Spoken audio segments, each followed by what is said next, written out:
कहीं मूवी का सीन न निकल जाए। हाँ हाँ जल्दी चलो पापा।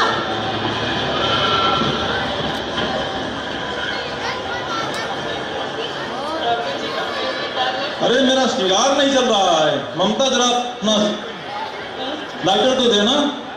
राज मैंने आपसे कितनी बार कहा है जब भी घर के बाहर आया करो 2 लाइटें रखा करो। मुझे भी तो अपनी सिगरेट जलानी है। मम्मी मम्मी मैं तो पीऊंगा सिगरेट, मुझको भी लाइटर चाहिए। कीप क्वाइट अविनाश, बच्चे सिगरेट नहीं पीते। चलो चलो चलो बैठते देखते हैं।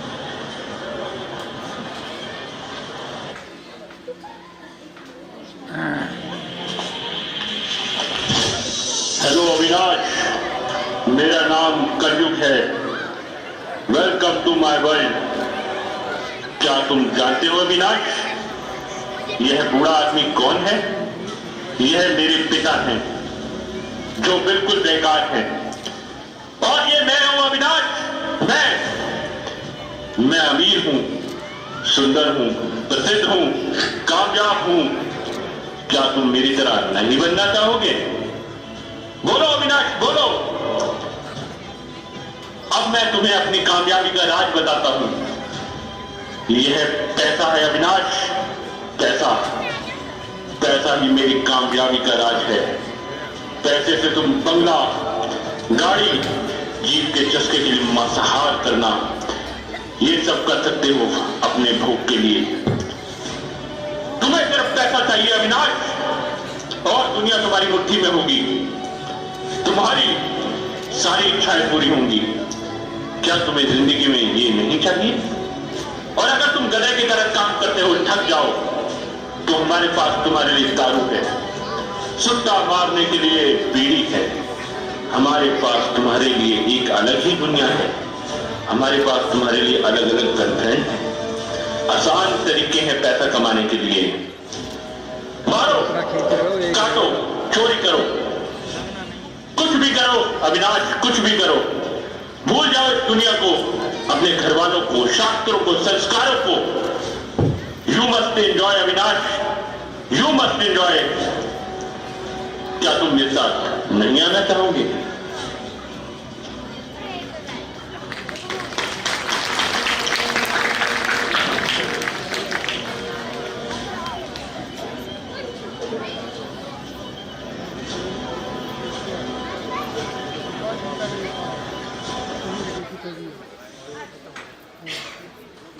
पापा अभी मैं थोड़ा कूल होके आता हूँ।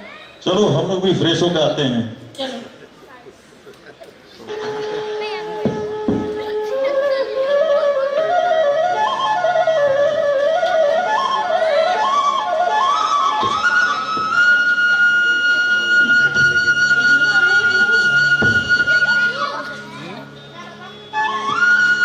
एक्सक्यूज मी सर, यह भगवत गीता है।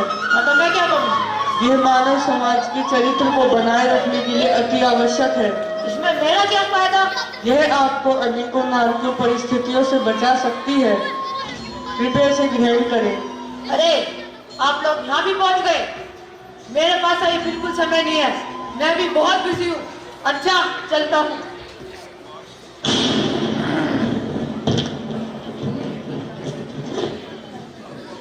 रुको अविनाश, यहाँ आओ। कौन मैं? कौन हो भाई तुम? और आखिर चाहते क्या हो? और तुम्हें मेरा नाम कैसे पता? मुझे सब पता है। मैं हूँ भगवत गीता, पूर्ण पुरुषोत्तम भगवान श्री कृष्ण का अवतार। मैं इस कलयुग में धर्म की रक्षा और वंचित जीवों के उद्धार के लिए प्रकट हुआ हूँ। तुम मुझे अपना मित्र मान सकते हो, और मैंने तुम्हें मुक्ति देने के लिए चुना है। तुम यहाँ नियति के अनुसार ही पहुँचे हो, और मैं तुम्हारी रक्षा करूंगा। क्या तुम्हें ऐसा जीवन चाहिए जिसमें कोई चिंता ना हो, कोई संघर्ष ना हो? अरे ओ टेंशन, क्या नाम बताया था? हाँ भगवत गीता। मेरी ज्ञान की बातों में कोई रुचि नहीं है। मैं अपनी लाइफ पुरानी वाइफ से बहुत खुश हूँ। My life is all chill. नशा, खाना पीना, ऐश और गर्लफ्रेंड्स। मैं प्रेजेंट में रहता हूँ, प्रेजेंट में। मुझे फ्यूचर की कोई चिंता नहीं है। Live today, enjoy today. क्या पता कल हो ना हो। My life my rules. Avinash, मैं जानता हूँ तुम क्या सोचती हो जीवन के विषय में, पर ये चकाचौंध ज्यादा देर तक नहीं रहेगी। एक दिन तुम्हें मृत्यु के दूतों को उत्तर देना ही होगा, और मृत्यु से कोई नहीं बच सकता। मृत्यु तुम्हारा मतलब मौत। मृत्यु को तुम कभी नहीं जान सकते। क्या पता अगले पल क्या होने वाला है। क्या पता अगले पल मृत्यु के दूत तुम्हारी सांसें गिन रहे हो। मैं मरने से नहीं डरता, और वैसे भी एक ना एक दिन तो सबको मरना ही है। और अगर मौत लेते लेते मरना भी पड़े तो इसमें कौन सी बड़ी बात है। क्या सच में तुम्हारा दिल यही कहता है? तुम यहाँ विधि के विधान से आए हो, और मैं तुम्हारी रक्षा करूंगा। अरे भाई, आखिर चाहते क्या हो मुझसे? ध्यान से सुनो। ठीक है।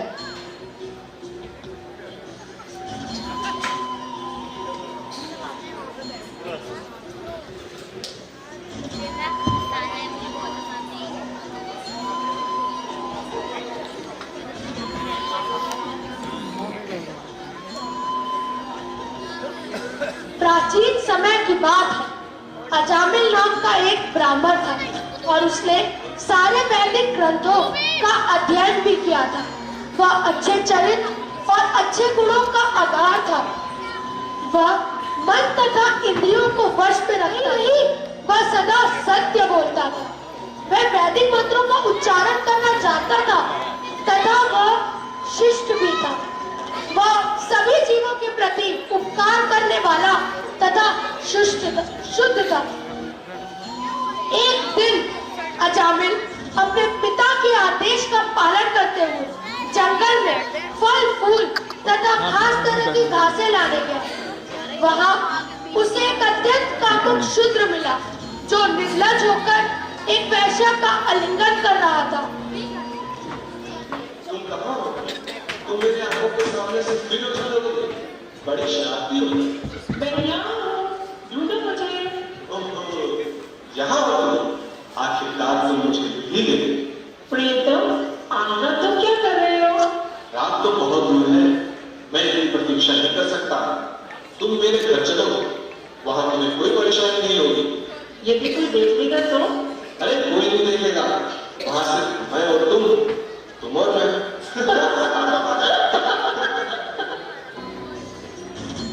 यह देखकर अजामिल के मन में शुद्ध काम इच्छा जागृत हो गई, और वह उसके वश में आ गया।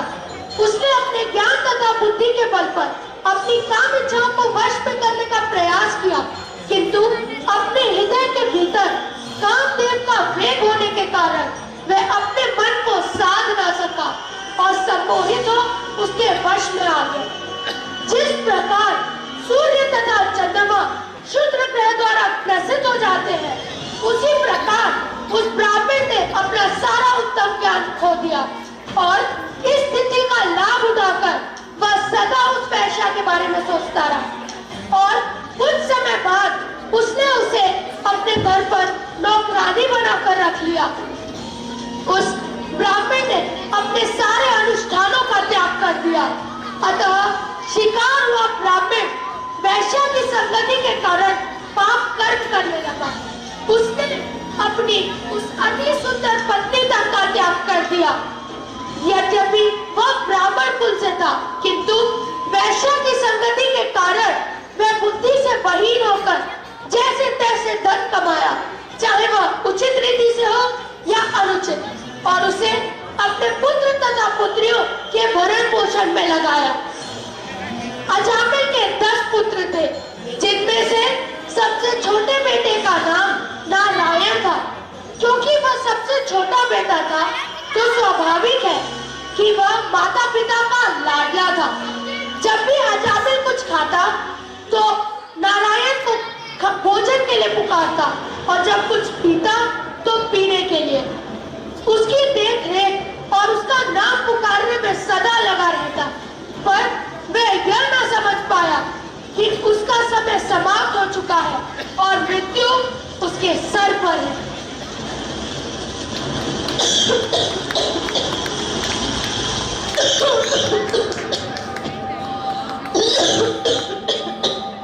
नारायण, यहाँ आओ मेरे बच्चे। नारायण, लगता है मेरी मृत्यु आ गई है।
अजामिल को उसके पापों की सजा देने के लिए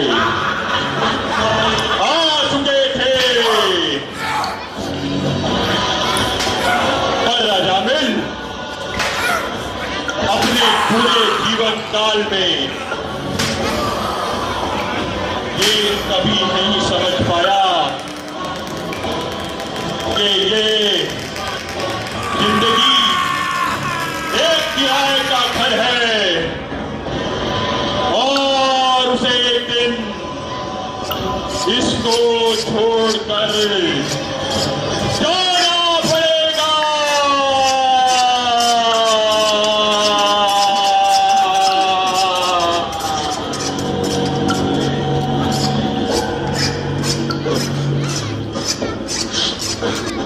जिंदगी किराए का घर है, एक ना एक दिन बदलना पड़ेगा। मौत जब तुझको आवाज़ देगी,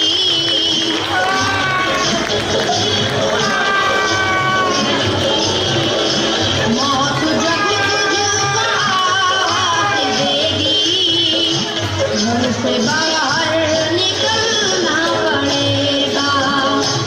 मौत जब तुझको आवाज़ देगी, घर से बाहर निकलना पड़ेगा।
रुक जाओ यमदूतों, छोड़ दो अजामिल को।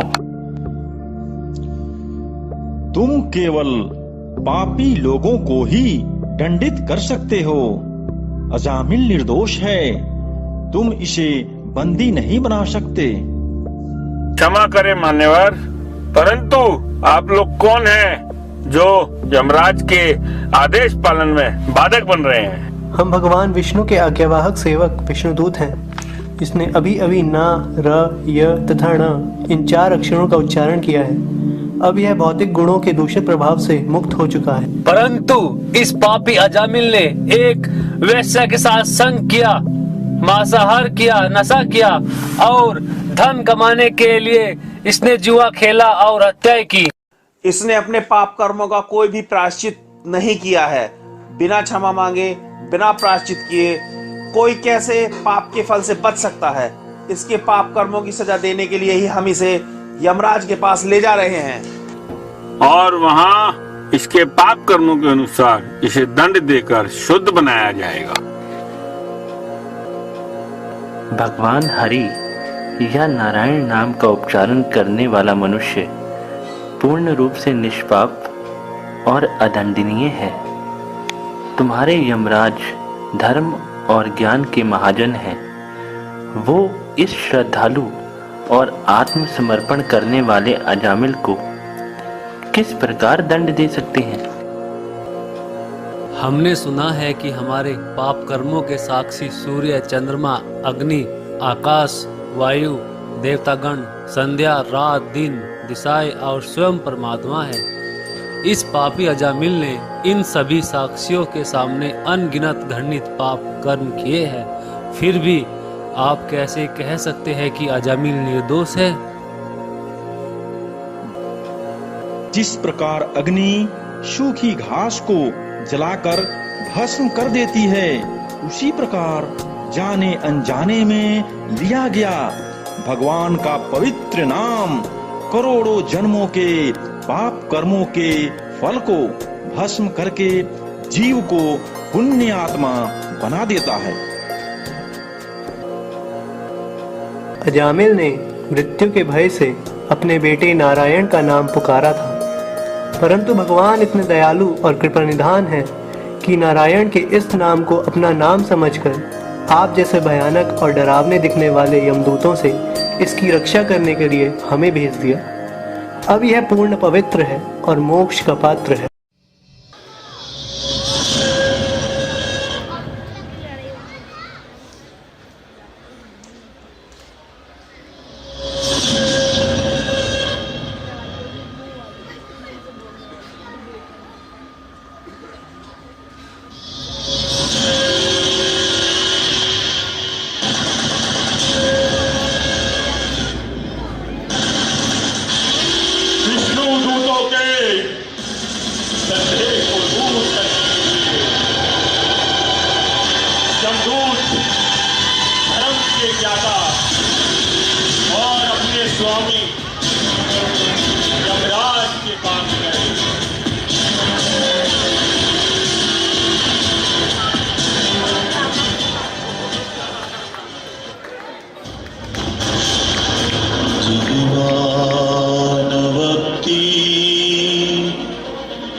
कृष्ण का नाम ना लेती हो, जिनके चित्त कृष्ण के चरणों का ध्यान ना करते हो, जिनका मस्तिष्क भगवान कृष्ण के सामने ना झुकता हो, और जो अभक्तों का संग करके गलत कार्य करते हो।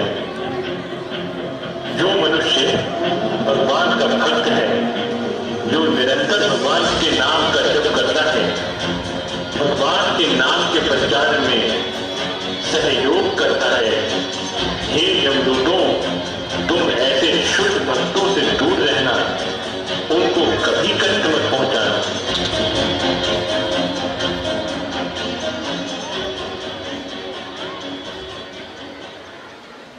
यमदूतों के फंदे से विष्णु के दूतों के द्वारा मुक्त कराए गए अजामिल को स्वयं के द्वारा किए गए दुष्कर्मों का पश्चाताप हुआ और उसने तुरंत ही अपने आप को भौतिक संगति से दूर कर लिया। अपने हृदय में भगवान को धारण करने की उसकी लालसा और केवल भगवान को ही अपना रक्षक मानकर जीवन जीने की उसकी इच्छा उसे हरिद्वार ले गई, जहाँ अजामिल एक वैष्णव बनकर तुलसी के सामने बैठकर निरंतर भगवान के नाम का जप करने लगा और भक्तों का संग करने लगा। अजामिल ने अब अपना मन, बुद्धि और शरीर पूर्ण रूप से भगवान की सेवा में लगा लिया था और इस बार उसकी मृत्यु के समय वही विष्णुदूत उसको लेने आए और विमान में बिठाकर वैकुंठ लोक यानी परम धाम ले गए।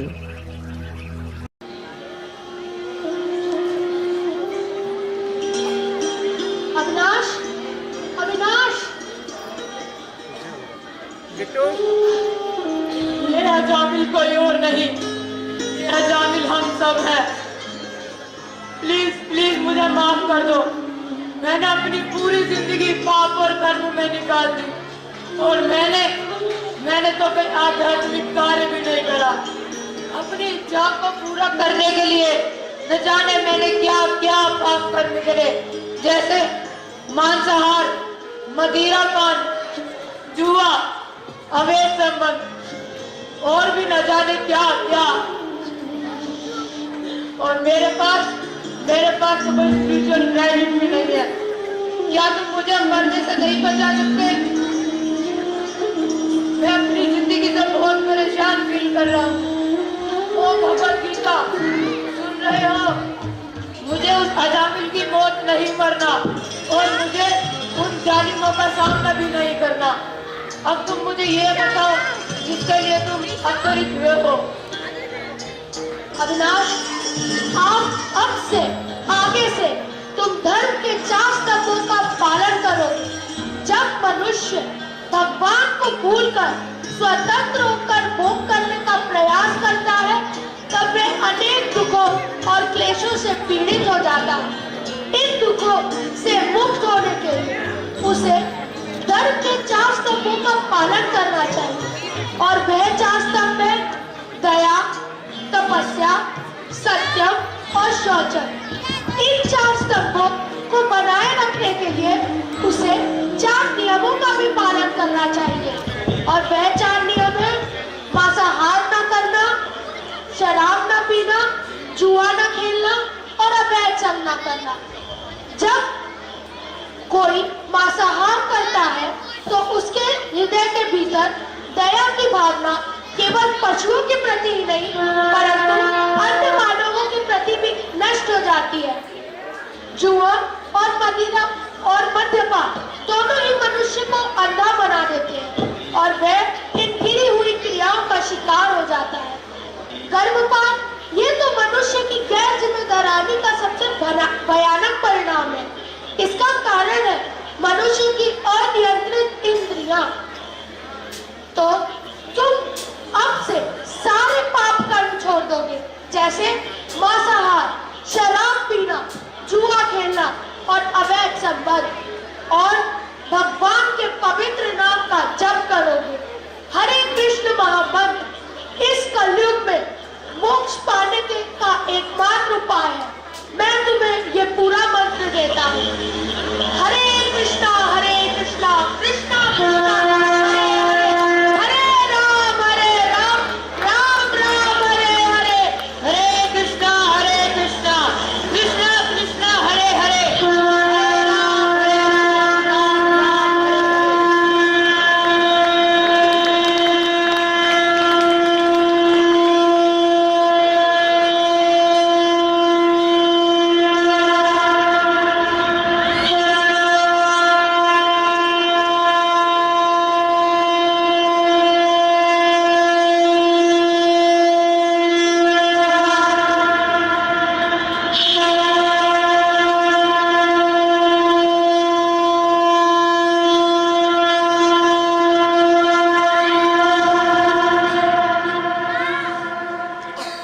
मनुष्य जन्म अत्यंत दुर्लभ है, अतः हमें हर क्षण सावधानी से व्यतीत करना चाहिए, क्योंकि हजारों स्वर्ण मुद्राएं देने के बाद भी मृत्यु के समय हम एक क्षण भी बढ़ा नहीं सकते।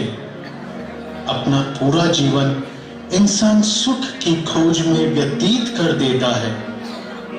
वह यह सोचता है कि यह भौतिक शरीर है, अतः वह भौतिक चीजों में सुख ढूंढने की कोशिश करता है, परंतु उसे यह जानना चाहिए कि वह यह शरीर नहीं है, वह आत्मा है। अतः उसे सुख की प्राप्ति भगवत भक्ति से ही होगी। हम सभी को भी अपने जीवन में यह चुनने का अवसर मिलता है और हमारे इसी चुनाव से हमारा गंतव्य निर्धारित होता है।